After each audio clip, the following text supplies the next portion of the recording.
Hi, it's Karl Griggs from Commercial Processing Centre, catching up again with Malkit and Sanjay since our last podcast. And as you'll notice on their table, they've won the Developer of the Commercial Developer of the Year award at the Property Investors. So what I thought I'd do is take some time to have a chat with them and recap. Since we first met in 2014, they had approximately 85 rooms, and now 6 years later, just under 390 rooms. So I thought it'd be a good idea to see and chat with them on their experience and what they're doing now and their plans for the future. So, Malkit, Sanjay, happy to start at the beginning. When you first come, you were more or less just doing single buy-to-lets and just on the verge of switching over to HMOs.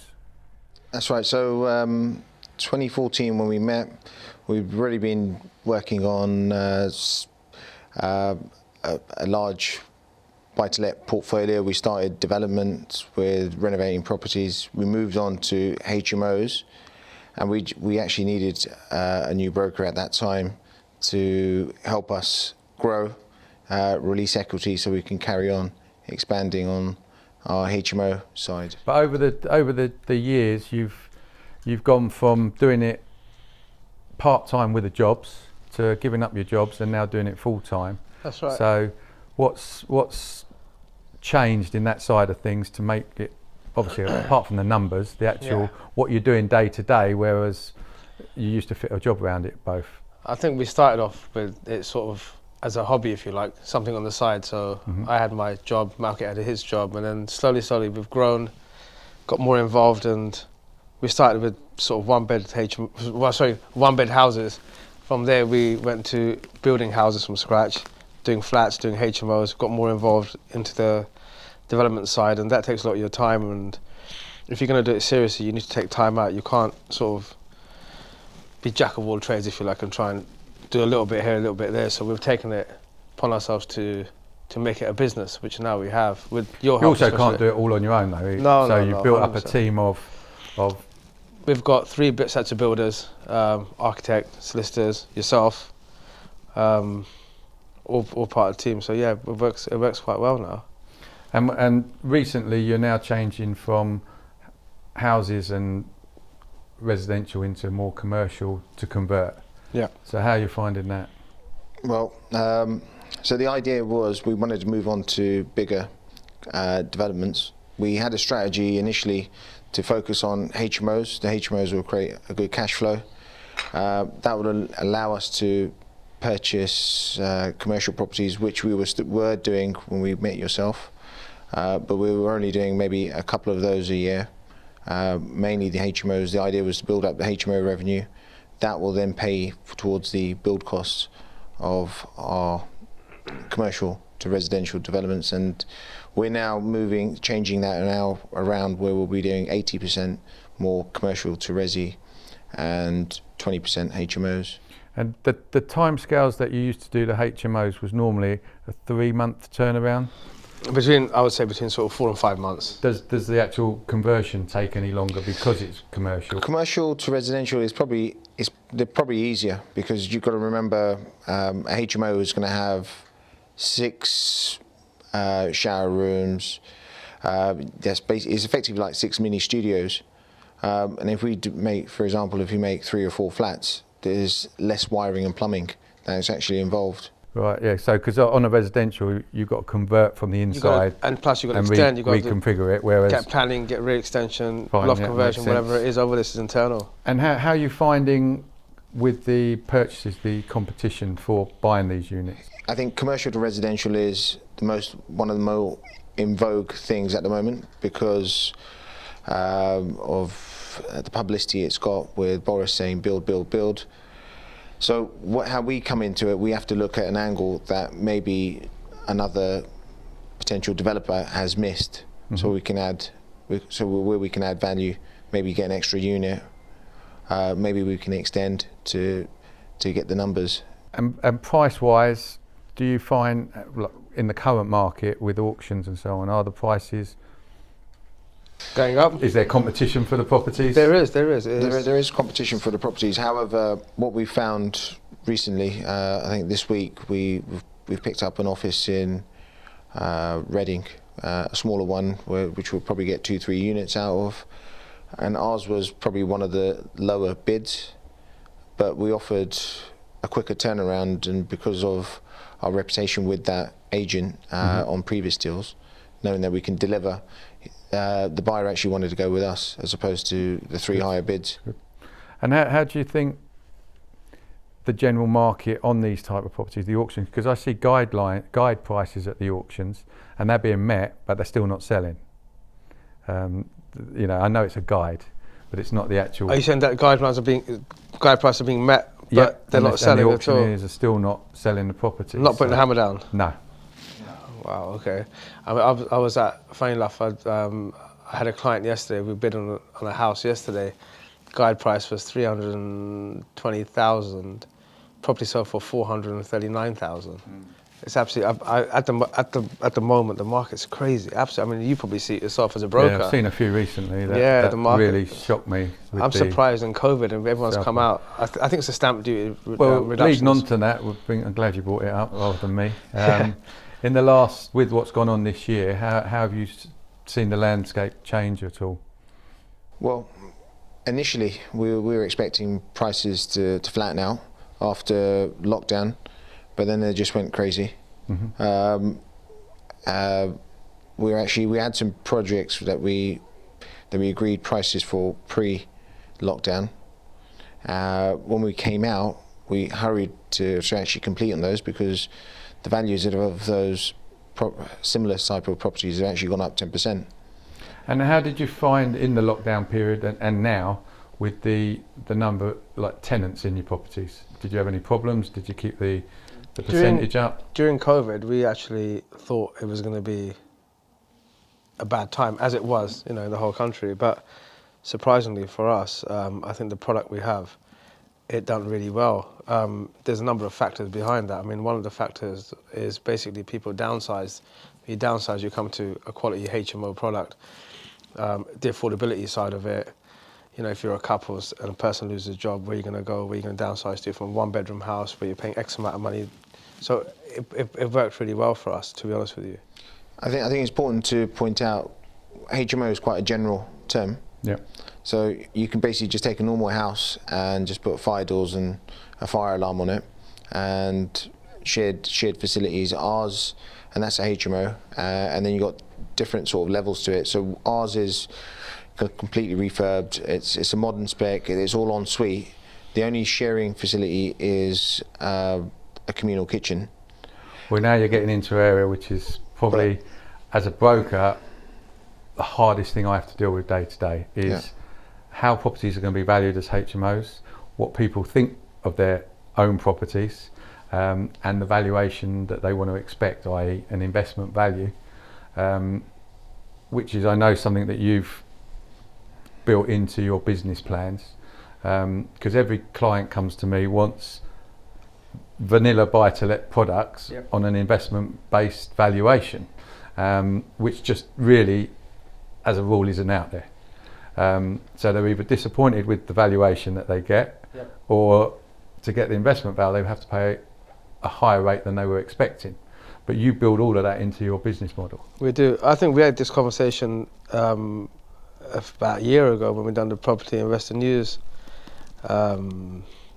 interview, and we sort of, I touched base then saying that you've got to do it the right way. You've got to come, and rather than get a buy-to-let product when you're going to be developing it, that's incorrect, because you know you're doing something illegal. So people look at the smaller picture and they try and get into something without actually realizing it's a business. You got to what is it that you want to achieve? Do you want to achieve the right numbers? If you do it the right way, take your advice, come in the right way, get the investment, commercial investment valuation done properly. Yes, it's going to cost you more in the start, but in the long run, it works out cheaper because, as you know, well, it is. I think what you're now touching on, or where it comes into it, is that people that are trying to do it as a hobby, and then people that want to do it as a business to have an income, to give up their job and like yourselves and become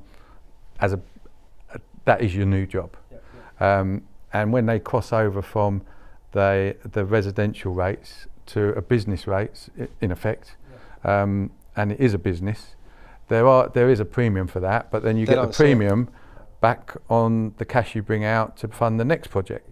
And it is one of the hardest things that we have day to day, and people are disappointed when they don't get the rate that they want, or they don't get the valuation they want. But that doesn't seem to happen as much on yours now, because you do the background work on the valuations. Yep. And your research and your planning. Yep. So I know you do a lot of that, and you supply a lot of the information up front, which again, you're not really that surprised. You might be 5% out on your valuations, but you're getting the figures that you want. Yep. We've also, I mean, since the award, myself and Malkit, our company Savoys, we're actually doing this for clients now. So just to touch on what you asked previously, are we doing HMOs or commercials?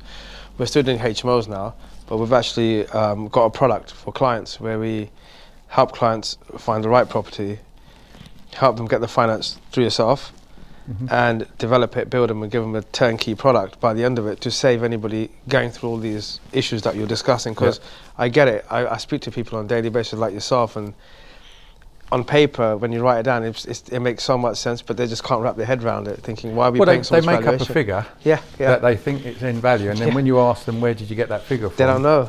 They don't know. Oh, I've seen someone's told me it. Yeah. Well, that doesn't substantiate why it will value at that. But that's what we do. I mean, that's what we do ourselves. Remember,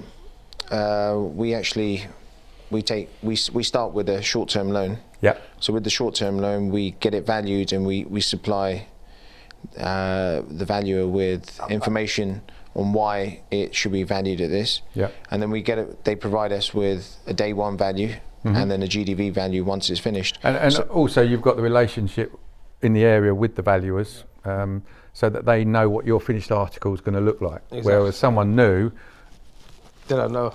Yeah, it could be a good quality, it could be a high spec, it could be a bad quality, as you said, just locks on each doors, and then it comes back and bites them. Exactly.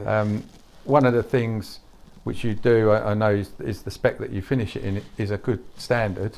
But you don't overspend on it, because you don't put gold taps in as an example. No. But you put practical stuff that can be replaced easy without ruining the overall persona of the property. Absolutely. Whereas some can overspend on the spec, but that's not reflected in the valuation. No, 100%. No. I think you've got to be careful on overspending, because then effectively is your product, your HMO is like a hotel. It's going to have a high turnover of people over, say, 20 years.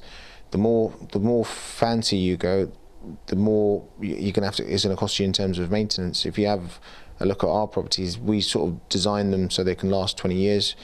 Ideally, the only thing you need to sort of do on that is the painting, the cleaning, just to keep it in shape. And you use like carpet tiles, and that can easily be replaced. They're not going to be a one-off. That's vinyl, we use vinyl. We have vinyl, so that it can, if there's a error, you can just go out and buy it. We don't have any carpet in our ones. It won't look odd. No. We've got over 10 years experience, so we've sort of been down the path of getting things not right, but now I think we've perfected it. I mean, you can never say it's perfect, but we're close to perfection as you can be. I'll remember that. And looking forward then, so what are your plans for next year? Plans for next year, we've got a number of projects in the pipeline. Which we're going to be doing, so a mixture of commercial to residential conversions, a mixture of our HMOs as well. In addition, we've taken on a number of investors, which we're going to be offering a turnkey product on so diversifying. HMOs. That's really. Right. Yep. So we've actually been contacted by several people since the award, especially. Not my podcast, then. Not your podcast. Maybe, I don't know, let's see. But we've been contacted by various people just wanting to do business now. We can't do it obviously with everybody, because we're limited to the amount of projects we can do. But we're actually expanding on our company to help people get into the property market with the HMO side, to get a good passive income. Right. Where they're hands off, they can continue with their jobs, they can do it as a hobby for the time being if they want, and if they want to get serious, by the time they build a portfolio, they can come out and do it themselves or whatever. But so we're just trying to help people do it. Because you've also got the Savoy Estates as well, haven't you? Correct, which is on the rental side. Correct. So Yes, you've the got- management size. Yeah. You've So got 3 or 4 arms, yep. not Yep. just relying on one. No, we're one- diversified within the property sector itself, so it works out quite well. So, and it helps having a team because we have our in-house architect, we have our own lawyers, we have you in-house. So it works out really good because for the client, it's a breeze. You know, they're literally hands off. You know, it's just. So what's your ideal client? Well, I shouldn't be asking that, but yeah. Just somebody that's got a bit of vision. So obviously, they have to have the funds. Yeah. And somebody just that sees the vision that we see, somebody that wants to be in the market to be, you know, to buy HMOs or properties or whatever. Not have the experience, They don't have to have or the they could be experience. lazy and not want to do the work. Yeah. They'll pay you to do it. We've got at the moment we've got a number of clients, so we've got some that want to learn along the way. So they come in once a week just to see how the whole thing's progressing, because it can be a daunting process. For example, we've got one client at the moment where we're doubling basically the size of the property. So you got the double side, rear, and so on. So you basically end up the house goes from looking like a family house to a proper building site, and then you see how the whole thing pieces together. So we've got clients that actually enjoy that. We've got other clients that are, for example, based abroad, a pilot in Abu Dhabi, that wants it completely sort of hands off because he's busy with work. Then you've got others that just want a certain return. And do you manage all of these afterwards? That's or right. do you hand them over? No, we manage them all. Right. Yeah, so it's effectively what we're actually doing on the Savoys property side is sourcing a property, providing information on the build costs, and helping them with solicitors, accountants, brokers. Perfect. So and then they'll go down to basically full circle. Once the property's done, then we can offer them the option of renting that out and offering a full management service. So overall, you've got a busy year. Yeah, it's busy. Hopefully. Excellent. Hopefully we've learnt something today, and if there's anything else you want to know, either contact me or get in contact with Savoys Properties directly, and otherwise all the best.